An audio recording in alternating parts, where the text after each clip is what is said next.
Hi hello నమస్తే. నేను మీ కట్టా Karthik. YCP MP Mithun Reddy అరెస్టుకు రంగం సిద్ధమవుతుందా అంటే అవునా అనేటువంటి సమాధానాలు వినపడుతున్నాయి.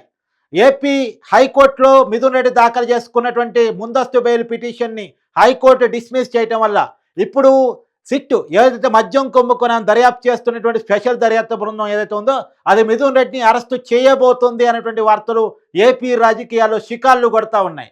ఇప్పటికే మద్యం కుంభకోణం మీద సిట్ అధికారులు ఒక ప్రాథమిక రిపోర్టు రెడీ చేసిన విషయం మీ అందరికీ తెలిసిందే. 18,000 కోట్ల కుంభకోణం జరిగింది అనేటువంటిది ప్రాథమికంగా సిట్ వేసినటువంటి ఒక అంచనా. ఈ 18,000 కోట్ల కుంభకోణానికి సంబంధించిన రిపోర్ట్‌లో అనేక సార్లు మిథున్ రెడ్డి పేరు వచ్చింది. అంటే ఈ మద్యం కుంభకోణంలో మిథున్ రెడ్డిది చాలా క్రియాశీల పాత్ర అని చెప్పేసి సిట్ భావిస్తుంది అని చెప్పుకోవాలి. ఇప్పటికే మిథున్ రెడ్డి నన్ను అరెస్టు చేయబోతున్నారు అని చెప్పేసి గతంలో కూడా కోర్టుకి అప్రోచ్ అయితే కోర్టు డిస్మిస్ చేసినటువంటి సమయంలో అప్పటికే పెద్దిరెడ్డి కాలు జారి కింద పడిపోవటం ఫలితంగా కాలు జారి కింద పడిపోయాడు మా నాన్నకి నేను సర్వీస్ చేయాలి, మా నాన్న చెయ్యి విరిగిపోయింది అని చెప్పేసి అతను కోర్టుకి చెప్పడం ఫలితంగా కొన్నాళ్ళ పాటు నాట్ టు అరెస్ట్ అని చెప్పేసి అప్పుడు కోర్టు చెప్పింది. ఆ కాల విడిది కూడా అయిపోయింది. ఇప్పుడు ముందస్తు బెయిల్ కోసం మిథున్ రెడ్డి హైకోర్టును అప్రోచ్ అయ్యాడు. కానీ హైకోర్టు అతని పిటిషన్ డిస్మిస్ చేయడం జరిగింది. నిజానికి ఇంకా కేసు పెట్టకుండానే ఎఫ్ఐఆర్లో పేరు పెట్టకుండానే ముందస్తు బెయిల్‌కి వెళ్ళిన వ్యక్తిగా మిథున్ రెడ్డి మనం చెప్పుకోవాలి. అంటే అరెస్టు పట్ల మిథున్ రెడ్డి ఎంతగా ఫిక్స్ అయ్యాడు అనేటువంటి విషయం ఇక్కడ చాలా మనకు క్లియర్‌గా కనపడుతుంది. ఇంతవరకు మద్యం మీద అఫీషియల్‌గా ఎఫ్ఐఆర్ కట్టలేదు. ఎఫ్ఐఆర్ కట్టాలి. ఎఫ్ఐఆర్‌లో మిథున్ రెడ్డి ఏ1గా పెడతారా, ఏ2గా పెడతారా, ఏ3గా పెడతారా అనేటువంటి చూడాలి. కానీ ఇదంతా జరగకముందే మిథున్ రెడ్డి ముందస్తు బెయిల్ కావాలని వెళ్ళాడంటే మిథున్ రెడ్డి ముందుగా ఫిక్స్ అయ్యాడు నన్ను అరెస్ట్ చేయబోతున్నారు అనేటువంటిది.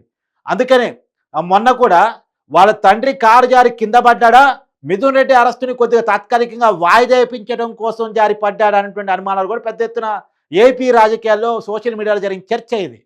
అయితే బెదిరెడ్డి కాలు జారి కింద పడిపోవటం, దాని చెయ్యికి దెబ్బ తగలటం, హాస్పిటల్లో అడ్మిట్ కావటం, హాస్పిటల్లో అడ్మిట్ అయ్యాడన్న దాన్ని మా నాన్నకి నేను దగ్గరుండి సర్వీస్ చేసుకోవాలని మిథున్ రెడ్డి కోర్టుకి అప్రోచ్ కావటం, నాట్ టు అరెస్ట్ రావటం, అందుకే మిథున్ రెడ్డి అరెస్ట్ ఇప్పటికే జరిగి ఉండేది అని చెప్పేసి కూడా అంటారు. కేవలం మిథున్ రెడ్డి కోసం ఇంకా ఎఫ్ఐఆర్ కట్టలేదు. ఎఫ్ఐఆర్ కట్టగానే వెంటనే మిథున్ రెడ్డి హైకోర్టుకి కాదంటే సుప్రీంకోర్టుకి కూడా ముందస్తు బెయిల్‌కి వెళ్ళే అవకాశం ఉంటుంది కాబట్టి అంత టైం ఇవ్వకుండా ఎఫ్ఐఆర్ కట్టేయడం, వెంటనే నోటీసులు ఇచ్చి మిథున్ రెడ్డి అదుపులో తీసుకోవడం చేయాలి. ఎందుకంటే దేశంలోనే అతిపెద్ద liquor scam Andhra Pradesh liquor scam అని సిట్ భావిస్తూ ఉంది. కేవలం 100 కోట్ల ఢిల్లీ లిక్కర్ స్కామ్‌కే దేశ రాజకీయాలు కదిలిపోయాయి. ఢిల్లీ ముఖ్యమంత్రి కేజ్రీవాల్ అరెస్ట్ అయ్యాడు. Deputy CM Manish Sisodia arrest అయ్యాడు. మనీష్ సిసోడియా అయితే సంవత్సరాల తరబడి జైల్లో ఉన్నాడు. కేజ్రీవాల్ నెలల తరబడి జైల్లో ఉన్నాడు. ఈవెందో తెలంగాణ అప్పుడు ముఖ్యమంత్రి మాజీ ముఖ్యమంత్రి కేసీఆర్ కూతురు కవిత కూడా అరెస్ట్ అవ్వటం మనంతా చూసాం. ఎమ్మెల్సీగా కూడా ఉన్నారు ఆవిడ. ఆవిడ కూడా నెలల తరబడి తీహార్ జైల్లో గడిపారు. వీళ్ళంతా నెలల తరబడి, రోజుల తరబడి, సంవత్సరాల తరబడి జైలులో గడపడం చూసాం. కాబట్టి ఇప్పటికే అక్కడ ఢిల్లీ లిక్కర్ స్కామ్‌లో శరత్ చంద్రారెడ్డి, అరుణ్ పిల్లై వీళ్ళంతా ఎలా అప్రూవర్‌గా మారాడో ఏపీ లిక్కర్ స్కామ్‌లో కూడా విజయసాయిరెడ్డి కొంత అప్రూవర్‌గా మారి ఇన్ఫర్మేషన్ ఇస్తున్న పరిస్థితి. అవును, లిక్కర్ స్కామ్ జరిగింది నిజమే. రాజు కసిరెడ్డి డబ్బులు అందరికి చేరవేర్చాడని చెప్పేసి సాక్షాత్తు వైసీపీలో కీలక నేతగా ఏ2గా ఉన్నటువంటి విజయసాయిరెడ్డి చెప్పినటువంటి మాట. సో ఖచ్చితంగా సాక్ష్యాలు దొరుకుతా ఉన్నాయి, ఆధారాలు దొరుకుతా ఉన్నాయి. మిథున్ రెడ్డి అరెస్టుకు రంగం సిద్ధమవుతుందని చెప్పాలి. ఎంత దారుణమైనటువంటి లిక్కర్ స్కామ్ అంటే ఏ మందు అమ్మారో తెలీదు, ఎలాంటి మందు అమ్మారో తెలీదు, ఆ మందులో ఏం కలిపారో తెలీదు. ఇష్టం వచ్చినటువంటి మందులు అమ్మి జనం ఆరోగ్యాలని పాడు చేయటమే కాకుండా ఒకవైపేమో జనం ఆరోగ్యం, జనాలకి చావు దగ్గర చేయటం, ఆ వైపుగా జనాన్ని సంక్షోభంలో నెట్టడం. మంచి బ్రాండ్ కావాలంటే దొరకదు, ఉన్న బ్రాండే కొనుక్కోవాలి. తాగటానికి అలవాటైనోడు ఏదో ఒకటి తాగుతుంది అని వాళ్ళు మళ్ళీ ఎంత రేట్లు పెంచారు, విపరీతమైన రేట్లు పెంచారు. మళ్ళీ క్యాష్ అండ్ క్యారీ పద్ధతి పెట్టారు. డబ్బు కొట్టు మద్యం పట్టు, కేవలం డబ్బు తోరానే మద్యం. సహజంగా దేశవ్యాప్తంగా టీ తాగినా ఫోన్‌పే చేసే రోజుల్లో కూడా కేవలం మద్యం షాపులో డబ్బు మాత్రమే పెట్టి రికార్డులో ఒక లెక్క, బయటికి ఒక లెక్క వసూలు చేసినటువంటి పరిస్థితి. డబ్బులు చేతులు మారినటువంటి పరిస్థితి. ప్రతి నెల 50-60 కోట్లు నెట్ క్యాష్ పూర్తిగా చేతులు మారినటువంటి పరిస్థితి. ఇది మాత్రమేనా కుంభకోణం? కాదు, ఇంకా కుంభకోణం ఉంది. డెస్టినరీస్‌ని పూర్తిగా స్వాధీనం చేసుకున్నారు. అంటే ఈ మద్యం తయారీ సంస్థలు పూర్తిగా స్వాధీనం చేసుకున్నారు. ఆ తయారీ సంస్థలు వాళ్ళవే. ఏం తయారు చేయాలో వాళ్ళే డిసైడ్ చేస్తారు. ఏం అమ్మాలో వాళ్ళే డిసైడ్ చేస్తారు. ఎందుకంటే మద్యం షాపులు ప్రభుత్వానివి, మద్యం తయారీ సంస్థలు వైసీపీ నాయకులవి. వైసీపీ నాయకులు తయారు చేసిన మద్యాన్ని వైసీపీ అధికారంలో ఉంది కాబట్టి ప్రభుత్వ మద్యం దుకాణాల్లో అమ్మే పరిస్థితి. మరి ఎలా అమ్ముతారు? క్యాష్ పద్ధతిలోనే. ఓన్లీ ఫోన్‌పే లేవు, గూగుల్ పే లేవు, కార్డ్స్ లేవు. మొత్తం క్యాష్. ఎందుకు? మాయ జేయటానికి, డబ్బులు చేతులు మార్చుకోవడానికి. తర్వాత ప్రతి షాపులో 6 పని చేస్తున్నట్టు చూపించి, 3-4 పనిచేసేవాళ్ళు. లెక్కల్లో మాత్రం 6 పనిచేసేవాళ్ళు. నిజంలో మాత్రం 3-4 పనిచేసేవాళ్ళు. అంటే మిగతా ఇద్దరు, ముగ్గురికి వేతనాలు ఇస్తున్నట్టే ఇచ్చి, మనుషులు లేరు గదా! అయి వాళ్ళ జేబుల్లో పెట్టుకునేవాళ్ళు. షాపుల్లో లేని వ్యక్తులకు గూడా జీతాలు ఇచ్చేవాళ్ళు. ఉట్టిగా పేర్లు రాసుకొని. పలానోడున్నాడు, ఈ ఉద్యోగం చేశాడు. నలుగురు సేల్స్‌మెన్‌లు, ఒక అకౌంటెంట్, ఒక సూపర్వైజర్. పేరులో ఇది ఉండేది. అంటే రికార్డ్‌లో ఉండేది. కానీ ఫిజికల్‌గా నిజానికి పనిచేసింది నలుగురు మాత్రమే. ఒక ఇద్దరు, ముగ్గురు సేల్స్‌మెన్‌లు, ఒక సూపర్వైజరో, అకౌంటెంటో. వీళ్ళు మాత్రమే పనిచేస్తే మిగతా ఇద్దరికి సాలరీ డ్రా అయ్యాయి మనుషులు పని చేయకుండానే. ఈ రకంగా కుంభకోణం. ఇందాక నేను చెప్పిన ఒక రేటుకి అమ్మటం, ఇంకో రేటు రికార్డులో రాయటం. అదొక రకమైన కుంభకోణం.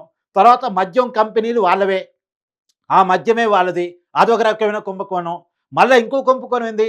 సహజంగా గవర్నమెంట్‌లో జరిగే ప్రాసెస్ ఏందంటే, అంటే మద్యం తయారీ సంస్థల నుంచి బెవరేజ్ కార్పొరేషన్ ఆఫ్ ఆంధ్రప్రదేశ్ కొనుగోలు చేసింది. కొనుగోలు చేసిన దాన్ని మద్యం షాపులకు సప్లై చేసింది.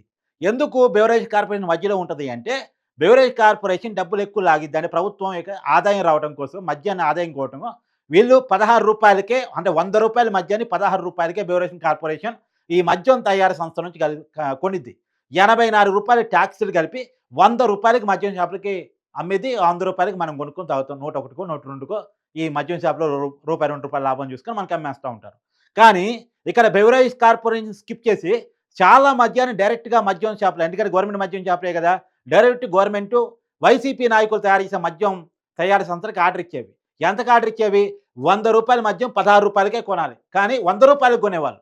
మధ్యలో బెవరేజ్ కార్పొరేషన్‌కి వచ్చే ₹84 వైసీపీ నాయకుల తయారీ సంస్థలకు పోయాయి. అంటే ప్రభుత్వానికి రావాల్సిన ఆదాయం వైసీపీ నాయకుల జేబుల్లోకి పోయేది. ఇదో రకమైన కుంభకోణం. ఇది ₹18,000 ఉంటుందని అంచనా. ఇదో 18,000 అదో నెలకి 50-60,000 50-60 తర్వాత ఇంకో రకమైనటువంటి కుంభకోణం. సప్లయర్స్ వాళ్ళే, మొత్తం వాళ్ళే. ఎవడి దండుకున్నంత వాళ్ళు. శాలరీ రూపంలో కొంత. ఇలా ఏ రకంగా అవకాశం ఉందో ఆ రకంగా దండుకున్న పరిస్థితి. ఒక దేశానికే స్కామ్ చేద్దాం అనుకున్న వాడికి ఆదర్శవంతమైన స్కామ్ ఇది. ఎన్ని రకాలుగా డబ్బులు సంపాదించుకోవచ్చో, ఎంత పెద్ద డబ్బులు సంపాదించుకోవచ్చో, జనాన్ని బురిడీ కొట్టిస్తూ, జనాన్ని మోసం చేస్తూ, జనం ఆరోగ్యాన్ని సమాధి చేస్తూ, ఎలా డబ్బులు సంపాదించుకోవచ్చో చూపించినటువంటి స్కామ్‌గా ఏపీ లిక్కర్ స్కామ్ మిగిలిపోయే అవకాశం ఉంది.